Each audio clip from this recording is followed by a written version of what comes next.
This episode of Bourbon on Ice, presented by your friend Frosty and your bartender Mike Whiskey, is brought to you by the Cape Media Center of Cape Cod, Massachusetts. The views and opinions expressed during this podcast do not necessarily reflect those of the Cape Media Center. Listener discretion is advised. Before we start the episode, I'd just like to say, all hail the Sontaran army. Sontar ha, for the glory of Sontar. You've been watching Doctor Who again, huh? No, why do you ask? No reason.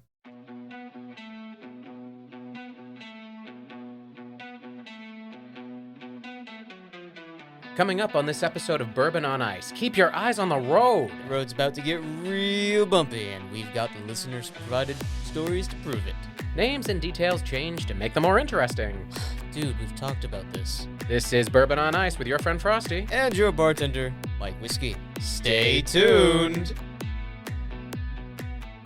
All right, people, how we doing? We're back! I'm back. Fully recovered, mostly. Like 50%. Yeah, but that's still way better than where you were. Like 25% if you also count the leg. Oh yeah, because you got the leg. I'm a wreck! Much like some of the vehicles we're going to be talking about in this episode. That's right, because... That was a great segue. Hats off to you. I'm not taking my hat off. I'm not wearing one. Moving on.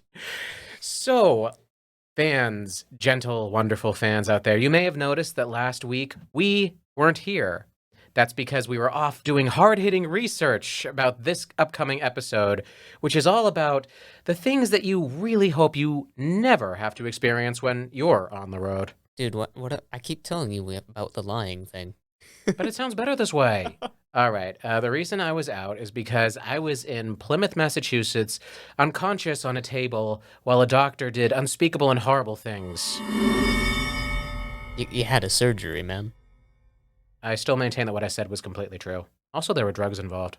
It was anesthesia. Still a fun time. There's only one way to really describe this: spontaneous cataracts. Yeah. I don't think that's really a medical term, but I think it's a lot better than, holy crap, what happened to your eyes? Fair enough. They got worse, and they got worse, and I finally, after 2 months, got surgery. Yeah. I'm sorry for all my melancholy boo-hooiness. I promise that there will be more of that, but it won't be about my eyes. Yeah. I mean, for the most part. You are a very melancholy, boohoo kind of person. Sorry, what? I was thinking about the darkness and despair which follow me every moment of my life. Case in point. Right. Okay, so, anyways, I had to have surgery, and it was on one eye, because whenever they do it, they're in both eyes, people. Whenever they do this sort of surgery, it's one eye first, then the other one after several weeks. I'm still in recovery, but I can see now, and I can see that look you're giving me. I can see clearly now the rain is gone. And I knew that was coming. Yeah. Oh God, what you're doing?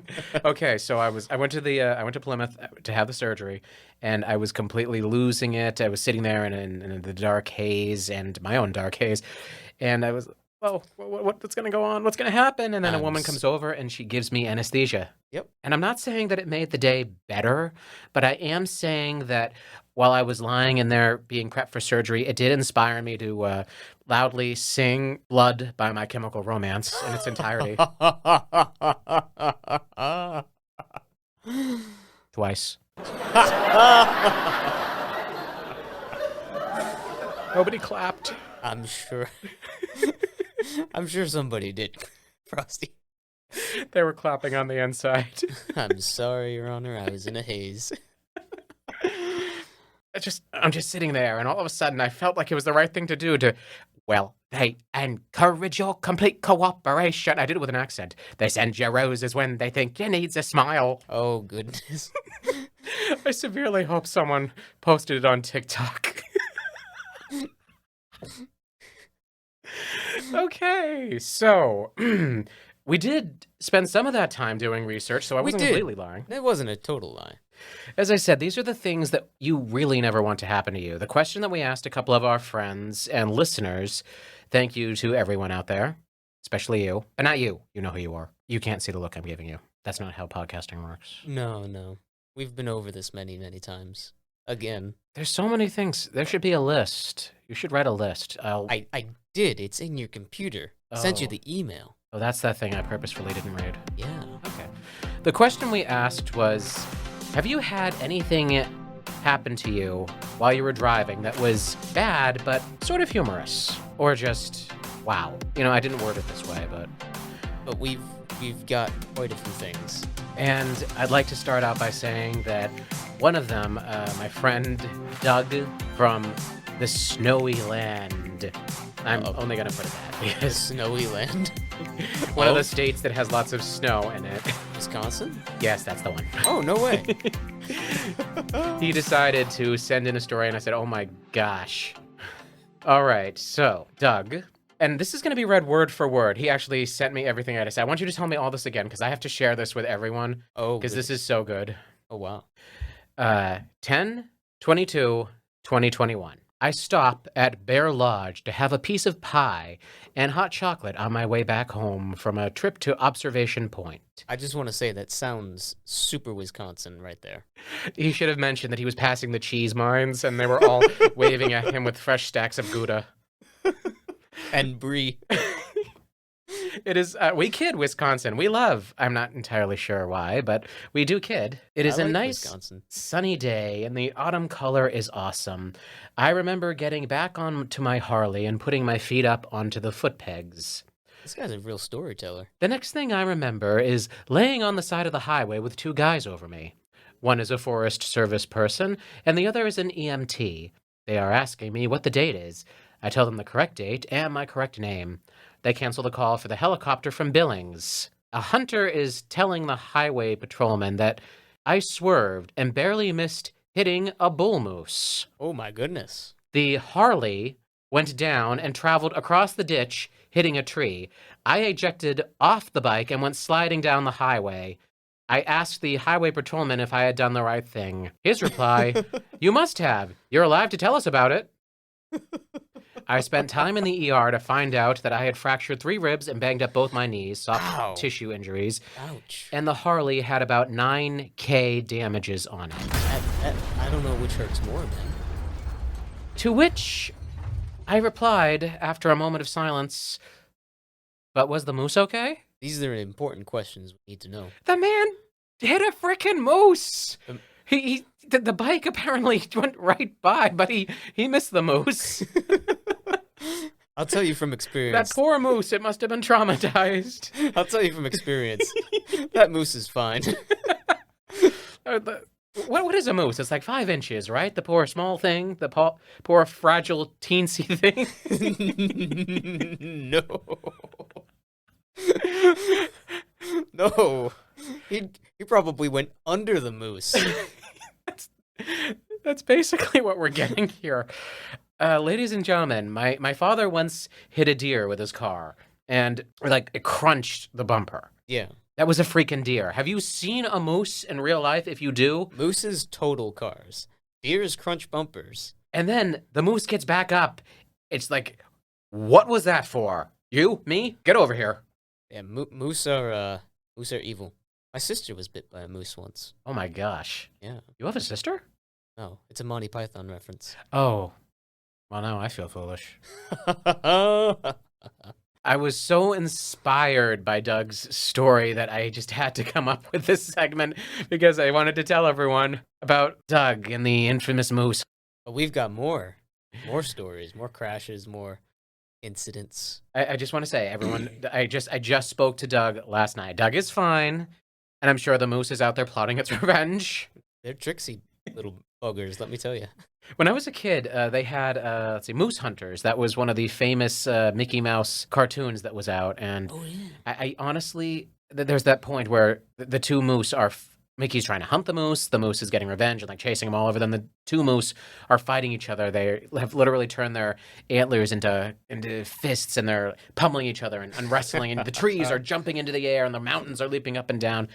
And all I could think is, oh, that's silly. Now I'm thinking no. No, that's how they roll. We can't have a car crash segment without talking about one that happened a few years ago. I think it might have been 2017 or 2018. Let's hear this. Do you remember when the two trucks collided head-on over the Sagamore or Bourne Bridge? I don't remember which one. And spilled the cranberries and fish everywhere Oh, you're referring to the world's most Cape Cod car crash. Exactly. Being on Cape Cod, we can't talk about car crashes without the most Cape Cod car crash of them all. I have to ask, was the driver drinking Dunkin' Donuts coffee at the time while listening to the soundtrack to Wicked? I can't guarantee the Wicked, but I can almost guarantee you there was Dunkin' Donuts in both of those cars. Was one of them, upset because his fluffernutter accidentally fell off the seat onto the floor? Now you're just being mean. Is it possible that there was a guy eating clam chowder watching this whole thing happen? It's possible someone eating clam chowder. On the frickin' bridge. Cranberries and fish everywhere. It's just ridiculous. I was working at UPS at this time, and we're all sitting there saying, like, what is taking everything so long to get here? Yep. We were informed of this, and it was all, oh, that's extremely good reasoning. Yeah. Oh, you gotta love Cape Cod. I mean, debatable. I love it, but... I love it too. One of our next viewers didn't really give us so much of a story. They just gave us a video. A 9-minute long video. But this one was worth the watch. And I showed it to you, Frosty. And it's beautiful. It's hilarious. Think of it like Michelangelo painting something beautiful while someone's kicking him in the groin. Not quite. Or wait, did he sculpt? Well, he did both. Okay, so my reference still works. Yes, Painfully, it does. though. Very painfully from poor Michelangelo. No. We're talking about the 11'8" bridge. If you haven't heard or seen the videos, look it up on YouTube or find its website. It's an 11'8" bridge, and it was a 9-minute and 5-second video full of trucks, like the rental Penske budgets, Riders. all of them, and like RVs too. But they just attempt to try and get under this bridge, and they just open up. The bridge acts like a giant can opener. For some clarification, this bridge is in Durham, North Carolina. Yeah, North Kakalaki. It is not your standard 12-foot bridge. As a matter of fact, there is even warnings posted that the bridge is not 12 feet. And the website you can go to for this information is literally 11foot8.com. It's great. People say, oh, I can make that, and they try and skirt under the thing. Do they make it, Whiskey? No. Well, some of them do, actually. But at what cost? They open that truck up. My description of a can opener is very appropriate because the top just comes off like the top of a can. I'm looking at this website now, and it is really quite comprehensive. It's got all the questions. There is a section here. Like, oh my gosh, this is beautiful. I just want to take a moment to appreciate... It's called the can opener. The bridge is nicknamed the can opener. That's even better. I didn't even know that. But I just want to take a moment to appreciate the fact that there's a whole website dedicated to this bridge. There's a documentary about it. There's segments all about when it's been in the news, history. There's raising 11'8". And there's the official merchandise. It's a train bridge. You're not gonna raise it. But here it is, the fact. First, why is the bridge so low? This train trestle is about 70 years old. At the time when it was built, there were no standards for minimum clearance. How often do trucks crash into the bridge? Between 2008 and 2019, on average, a truck got visibly damaged a little more than once a month at the bridge, making it 150 crashes in 140 months. That's awesome. However, I mean, it's not awesome. I know, not for the drivers. Every day I see trucks that trip the overheight warning lights, stop and turn into the side street, so the vast majority of drivers heed the warnings. Well, that's good. Why don't they fix it? Depends on who they are and what fix means. The North Carolina Railroad Company owns the train trestle, and their concern is primarily with keeping the trains running and keeping them running safely, so their concern is mainly with reducing the impact of the truck crashes on the actual structure. On October 29, 2019, the bridge was raised by 8 inches to match the grade of the Duke Street level crossing. The change improves the overall grade of the track and may improve traffic safety due to the additional clearance over the road. Oh, so they did raise the height. The city of Durham has installed low clearance signs on each of the 3 blocks leading up to the trestle. There's a sensor that triggers an LED blackout warning sign. Several blocks ahead of the trestle, the speed limit is 25 miles an hour. The North Carolina Department of Transportation maintains the road, but not the signage. I suspect they have bigger problems to deal with statewide than this bridge. I just love that there's cameras too, so I bet there's just like some police operator like sat down in the station. Oh boy, I wonder if it's gonna happen tonight. 11 feet, 10.8 inches, which is the actual clearance of the crash beam. As of November 2019, the signage has been updated to indicate the new clearance of 12 feet and 4 inches. That should be plenty. Can't the road be lowered? Oh my gosh, why? Why would you? Can't the bridge be raised? They've already done that. Is the signage adequate? Can they install? Oh, here's one. Are the drivers stupid? Yes. No idea. They certainly seem distracted, and the rental truck drivers are probably inexperienced. That's probably it too, rental trucks. Especially that size. And just to give people the actual location, what is the location of the 11-foot-8 bridge, 201 Gregson Street in Durham, North Carolina, intersection with Peabody Street? We salute you for your plethora of videos. Oodles of entertainment. Quality entertainment. There should have been Benny Hill music playing. They could have put like a cartoon soundtrack.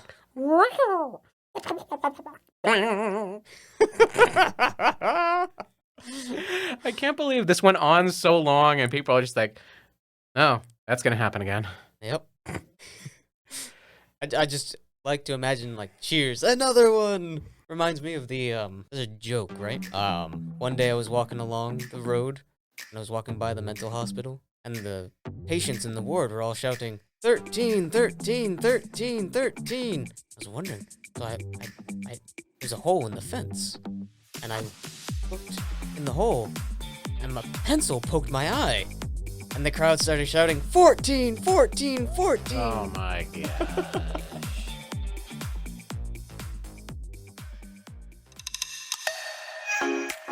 The Cape Media Center, located in Dennisport, Cape Cod, Massachusetts, is a non-profit community media center and the public access TV station for the towns of Barnstable, Yarmouth, Dennis, Harwich, and Chatham.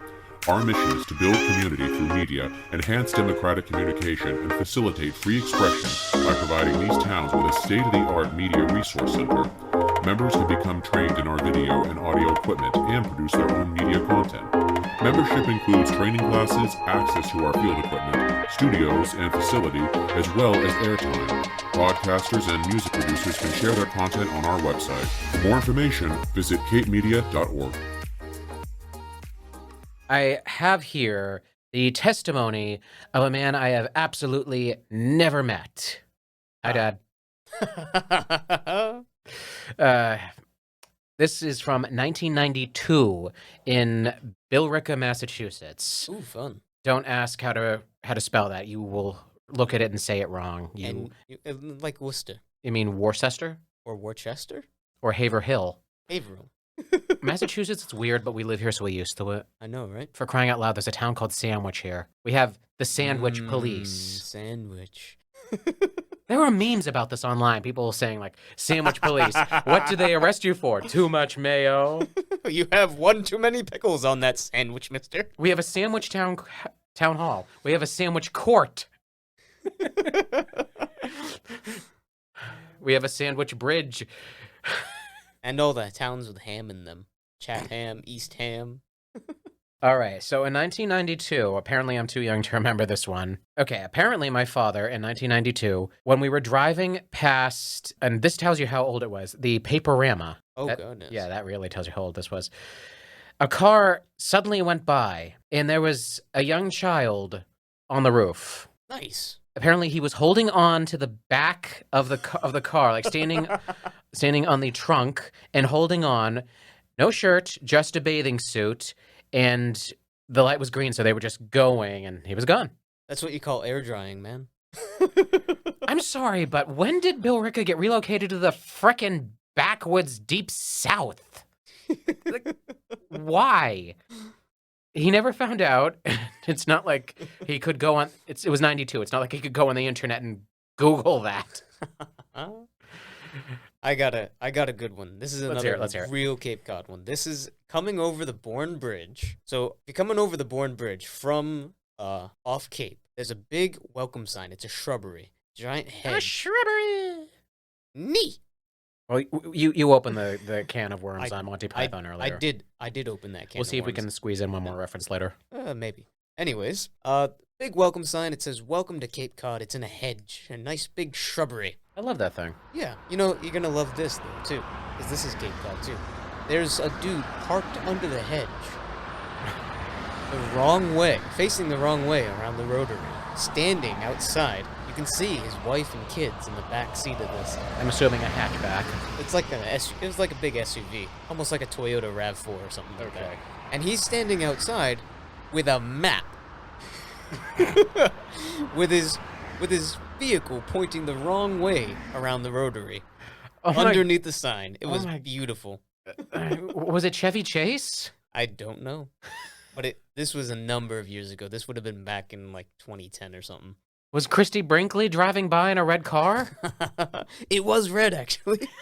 Little SUV. Oh gosh, how are we gonna top that story? Why did I even ask? Yeah. This one comes from Elder Nerd, my father. Hello, Elder Nerd. Yep. The Provincetown Pier. This was back before 9/11. Mm-hmm. So there was no gate for the pier. The pier is 1,478 feet long. Up drives this white SUV, another SUV, down the pier. Does not stop. It's going like 30 miles an hour. Down the pier and right off the pier. Doesn't stop, doesn't slow down, just whee! Was there anyone in this? Yes. They were okay. It was right next to the Coast Guard station. So of course they were fine. Why on earth? Any particular reason given? No particular reason given. Okay. Give me another one. Another one. This one comes from Mama Whiskey. Aw. Is your mother listening? She does. She listens to every podcast. Shout out to Mama Whiskey. Oh, gosh. Yeah. The things we've said. I know. The things you've said. Yeah. I apologize. That was all him. He made me do it. No, we say much worse to each other. Yeah, that's true. Keep going. Anyways, Mama Whiskey wanted to remind everyone that when you are offloading your boat into the water with your pickup truck and the ramp to shoot your boat off into the water, do not drive your truck forward into the water. Oh. Yeah. Oh. No, Yeah. you back the trailer and the boat into the water first. Oh my gosh. She's seen that almost every year. So that kind of no, I don't have a joke. I'm just gonna sit here and feel horrified. Yeah. Why? People are that stupid. People are that stupid. Yep. All right. Another listener who is asked to not have their name put in, but just hi. Hello. This one was less funny, but more shocking. Apparently, in Burlington, Mass, they were stopped at a stoplight. A car behind them didn't realize that everyone had stopped because there were horns blaring. Instead of a grisly crash, though, apparently there was enough room on the right next to the metal barrier because the car went there. Oh. And rode the entire length of the metal barrier, showering sparks all my over, goodness. and then disappeared up the street through the red light. That's amazing. Again, they made it, but at what cost? Can you imagine the paint job? Also, they were probably arrested at some point. Probably. I got another good one though. Okay, let's this hear it. one. This one was. I got to watch this one. It's another like animal one. So it wasn't a moose. It was a deer. I was going down Route 6. I still think about that poor moose. Yeah, you'll be thinking about this poor deer. Oh, gosh. I'm going down Route 6. I'm just over the hill of Exit 2. It's not Exit 2 anymore. I don't know what number it is. Don't ask me what. It's always been Exit 2. It will always remain Exit 2. I still don't call them by the new numbers. Anyways, I'm going over the hill, going towards Exit 1, and I see on the opposite side of the road, because you can see both lanes of the highway. There's a deer, first off, and I see the deer, and I'm like, oh no, that poor deer. Then there's a, like, gold yellow little sedan. Hits the deer. The deer goes flying up like 20 feet in the air, spinning the whole way around. Its legs just straight. Super deer. Super deer. It's literally like corkscrewing in the air with its legs out straight. And it's just like, oh my gosh, that's hysterical. I feel so bad for that deer. I hope it's okay, but that was amazing. You'd never see something like that. One of those moments where you kind of wish you had your camera. Yeah, just to see the deer corkscrewing 20 feet in the air. This one comes from Josh, and this is actually someone from where I used to work. I'm not going to say the name of the place, but there was a hotel in South Yarmouth, and if you hear that, that doesn't narrow it down remotely. Nope. We're like freaking made of hotels out here. This particular hotel had a carport, and someone drives into the carport, at which point someone drives up behind them. All right. And, they're waiting because, they got to drive through. Yep. Time passes. A lot of time passes, at which point the people in the second car finally get out and say, like, okay, what's going on? They go up to the front. There's no one in the car. What? The person got out of the car, went into the hotel, checked in, and just went on with life. They had to track down this person, and the explanation given was, oh, that's not a parking space? They really wanted their car not to be in the rain. Well, it do be like that sometimes. I'm worried about the acid rain of Cape Cod. I would worry more about the seagull droppings than That the acid too. rain. That too. But how freaking privileged are you that you're looking at this thing? It's like, oh, that's just for me. These are the reasons we have safety scissors and soft corners on things, people. Ready for another Navy story? Oh my gosh. Yes. Yes. Yes. Yes. Yeah, let's do it. Do it. Do it. Okay. Do it to it, man. So, this involves a kid that they named Skid Marks for this exact reason. Oh, for frickin' hell's sake. What did I just get into? So, remember how I just said you're supposed to back the truck up with the trailer down into the water so that the trailer goes into the water first? Vaguely. Yes. I just said it a few minutes ago. Anyways, that's what the Coast Guard was doing. Or is it the Navy? I'm not going to tell you. I think you kind of did. Maybe. Anyways, they're dropping the boat into the ramp, and the coxswain hits the throttle, sends the boat flying through the air, skims the top of the Jeep that was lowering it into the water, Oh, no. and slams into a pickup truck like 15 feet away. Oh, wow. That caused some paperwork. I guarantee it. This one I was here for. This is actually from my wonderful other half. He's out there. I love him. And he doesn't want me to tell the story, so I'm going to tell it anyway before he can stop me. Quick, well, he's not here. I've never been to New York City. Well, I never had. And when we finally did, I was, paranoid, terrified. Oh, we're going to die. It's a city. Cities are terrifying. Yeah. We went at Christmas, the most magical time of the year. You know what happens at Christmas time in New York City? It snows. Yeah. So we're going through Central Park, and the snow really starts to pick up, at which point we lose sight of the road. He says, oh, don't worry. I see the exit up ahead. Oh. And to get to it, he makes a turn. Oh, no. For a second, I'm not sure. It just seemed that we had sloped. And then the road got kind of rough, at which point he suddenly realized we're not riding on the road. We are riding directly across the grass now. Oh, no. We have left the road.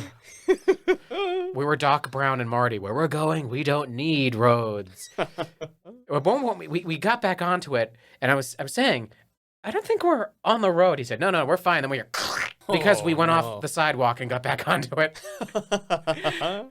And it was one of those we will never speak of this again moments. Until now. Yeah, until now. I actually have. You reminded me of when I got lost in New York. Okay. So I do most of my long distance driving at night. It's so much less of a headache because you don't deal with anybody. Disagree. You deal with the truckers, but the truckers are cool. For the most part, the roads are pretty clear. So I'm driving to Virginia. It's my first time driving alone. for such a long distance and at night. So I'm crossing New York, and I take the wrong exit. That leads me into the middle of the Bronx at like 3 in the morning, and I'm just like, this is how I die. Well, I was going to say there are worse places to be stuck at night, but, that's kind of up there. It is up there. Continue. Anyways, it's just sort of like an anticlimactic story, because my GPS, like, I tapped myself back into the GPS real quick and got out of there, back onto the highway, and towards my destination in Virginia. I just have to tell you, I have no sense of direction. Before GPS came along, I was terrible. I was infamously terrible. I could get lost leaving an empty room. That's how bad I am. This was back during my college days. Excuse me. When I mean college, I mean when I went to Bryant University in Smithfield, Rhode Island. I go to Oswego now. Back then, I had a craving for tacos one night, and Tacos, get your tacos. I knew there was one in Providence, so I decided to go to Providence, and at a certain point I said, wow, I don't think I've hit Providence. I wonder where I am, and that's when I spotted the Welcome to Connecticut sign. Whoops. Yeah. Gone a bit too far. A bit. You got anything? No, I think I ran the gamut of mine. Wow. Okay, so if anyone is listening to all of these, you should be terrified. There are just some terrible drivers out there. Yes, there are. And that moose. I want to keep bringing up the moose because What happened to them? Is the moose okay? is the moose threatening litigation? Is it going to moose court? Is it saying like, I happen It's not going to moose court. It's going to sandwich court. Of all the horrible things that you can possibly nearly die at the hands of, I mean, Doug lost consciousness. Yeah. I'm looking at the transcript here again. It says that he woke up with two guys standing over him, and the motorcycle is like, I'm assuming on fire because it hit a tree. Well, what I noticed in that story too. Not only did he lose consciousness, he lost the memory of hitting the moose. He had to be told after the fact that he hit the moose. Did the thing walk over to him with this disgusted look and just like spit upon him and walk away? Nah, I bet that moose was just like, get me the heck out of here. Gotta go do moose stuff. Yeah. People, we apologize to everyone who's out there on the road right now and is not safe at home or in a nice padded room. I don't mean crazy room, but this is a really nice new studio we're in. It is a very nice new studio. And there's wall padding. Yes. We apologize to those of you who are listening to this particular show and are out on the road. Don't get paranoid. Beware them moose. But now that I've said don't get paranoid about being paranoid. And definitely don't get paranoid about being paranoid. Conceivably, this could go on forever. Conceivably, yes. But, like turtles all the way down, it has to come to an end at some point. That's grim. Well, it is. Yeah.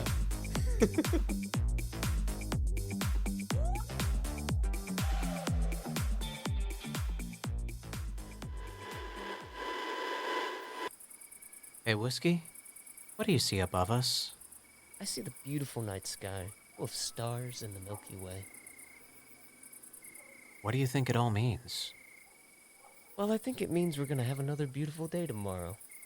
And I think it really speaks to our place in the universe, you know? Here we are, specks of dust, riding on another speck of dust, flying at hundreds of millions of miles per hour through space and time, and we get to observe the majesty and glory of the universe and stars above us. Such insignificant beings we are, wholly privileged by time and circumstance to enjoy this moment, right here, right now. It's sublime. Why? What do you think it means? I think it means someone stole our tent, you idiot.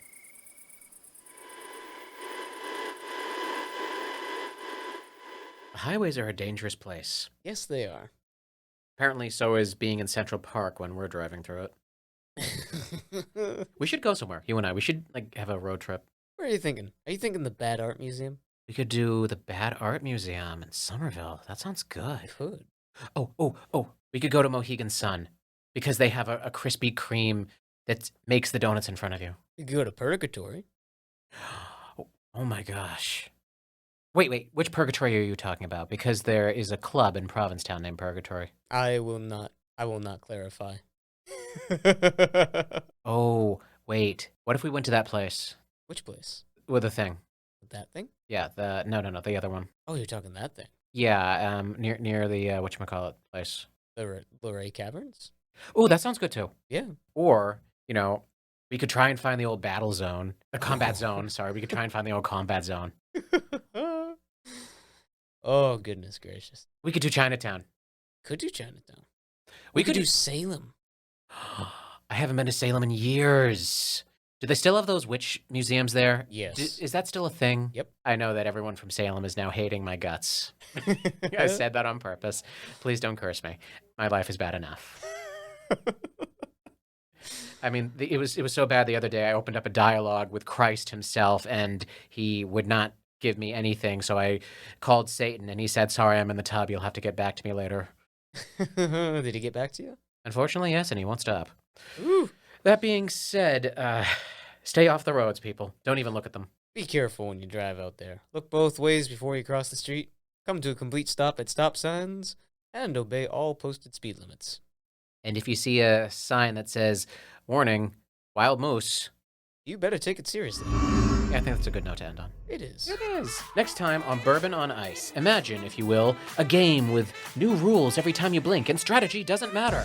Ooh, you're talking about Flux, right? I like that game. I know you do.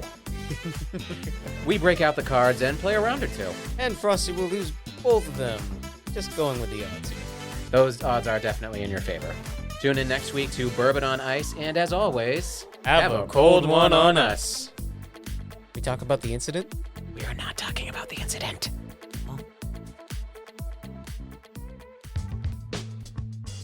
This podcast was recorded at and produced by Cape Media Center on Cape Cod, Massachusetts by podcasting duo Mike Whiskey and your friend Frosty.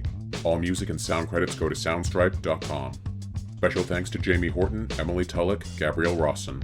For more information on Bourbon on Ice, visit our social media page at twitter.com/whiskeyfrosty. For more information on Cape Media Center, visit capemedia.org. For more listening options and a variety of podcasting entertainment, visit our hosts at buzzsprout.com and capemediacenter.org.